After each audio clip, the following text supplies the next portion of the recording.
Ndugu waandishi wa habari, karibuni tena Maalim Seif House, makao makuu ya chama cha ACT Wazalendo. Na kwa namna ya kipekee, kabla sijaongea press ya leo, tupende kuwashukuru sana kwa siku zote kutukimbilia na kuitikia wito wetu hata kwa haraka kiasi gani.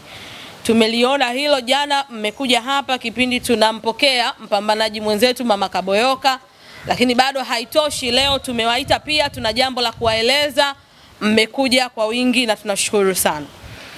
Naomba nianze press yangu ya leo kwa kuwafahamisha kwamba chama cha ACT Wazalendo kinaenda kuanza operation yake kubwa sana, operation ambayo ina lengo la kurudisha thamani za kura ya Watanzania, ina lengo ya kuwarudishia Watanzania nguvu yao ya kimapambano kwenye ulinzi wa kura kwenye uchaguzi huu wa Oktoba 2025. Na operation hiyo ACT Wazalendo tumeita Operation Majimaji. Operation Majimaji itaanza tarehe 1 mwezi wa 7 na kutakuwa na misafara miwili mikubwa. Sasa kabla sijatangaza misafara miwili mikubwa, kwanza niwaeleze waandishi wa habari kwa nini tunasema Operation Majimaji. Kama ilivyokuwa kwa babu zetu, waasisi wa nchi yetu na waasisi wa mapambano mbalimbali hapa Tanzania, wengi mnafahamu juu ya vita vya Majimaji. Walijikusanya, wakaunga nguvu juu ya kupambana na mkoloni wakati ule. Na sisi ACT Wazalendo tuna mpango na tunaendelea kuunganisha nguvu na watu wote, asasi zote, na kuunganisha nguvu na Watanzania kwa ajili ya kupambania thamani ya kura.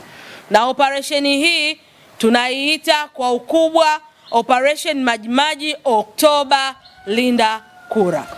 Sasa baada ya kuielezea kwa nini Operation Majimaji na dhumuni lake ni nini, naomba sasa niwatangazie misafara miwili mikubwa ambayo itatembea nchi nzima kwa ajili ya kuhakikisha Watanzania wanaelewa umuhimu wa uchaguzi wa 2025, umuhimu wa kujitokeza kupiga kura na umuhimu wa kulinda kura ili kurejesha thamani ya kura zao.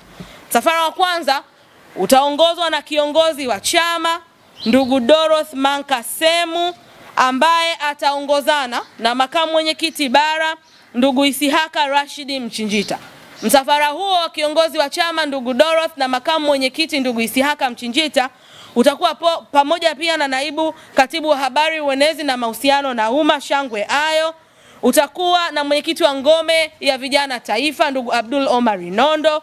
Utakuwa na waziri kivuli wa sheria na katiba ndugu Peter Madereka. Utakuwa na waziri kivuli wa fedha ndugu Kiza Mayeye. Utakuwa na naibu waziri kivuli wa habari ndugu Emmanuel Ntobi. Safara huu utakuwa na umeambatana na waandishi wa habari, utakuwa umeambatana na watu mbalimbali kwa ajili ya kuhakikisha watu ambao hawatakuwa kwenye huo msafara wanapata hasa kinachoendelea kwenye Operation Majimaji. Safara wa pili utaongozwa na kiongozi wa chama mstaafu ndugu Zito Kabwe pamoja na naibu katibu mkuu bara ndugu Esther Thomas. Safara huu pia utakuwepo na mwenyekiti wa ngome ya wanawake taifa ndugu Janet Rite. Utakuwepo na ndugu Maftaa ambaye na Chuma ambaye ni mwanachama wetu mpya, tumempokea juzi kutoka Mtwara. Lakini utakuwa na katibu wa haki za binadamu ndugu Mbarara Maharagande. Kwa hiyo hawa wote wataongozana na msafara wa kiongozi wa chama mstaafu ndugu Zito na naibu katibu Esther Thomas, wote kwa pamoja na waandishi wa habari kwa ajili ya kuwaeleza wanaenda kufanya nini kwenye Operation Majimaji.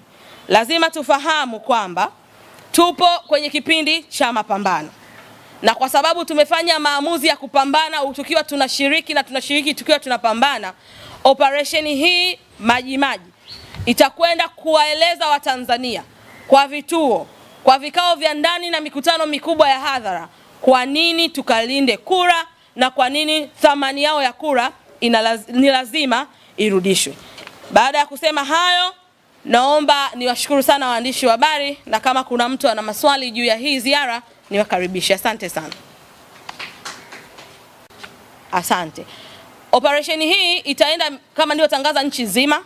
na kiongozi wa chama na makamu mwenyekiti wataenda kanda ya magharibi, yani mikoa ya Kigoma, Tabora, itapita kote huko kuja kanda ya kaskazini, maana yake mikoa ya Arusha, Kilimanjaro, Manyara kwenda mpaka Tanga, kiongozi wa mpaka Pwani na kanda ya Pwani ambao pia watakuja mpaka Dar es Salaam. Huo ni msafara wa kiongozi wa chama pamoja na makamu mwenyekiti.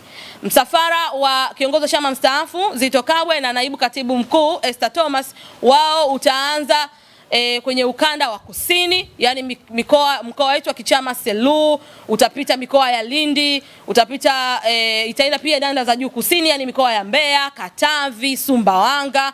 Kwa hiyo hii ziara ni nchi nzima na watagawanya kwa hizo kanda ambazo nimezieleza. Itaenda kuanzia tarehe 1 mpaka tarehe 15. Kwa hiyo ni siku 15 za kupambania ulinzi wa kura, siku 15 za kurejesha thamani ya kura kwa Watanzania. Asante sana.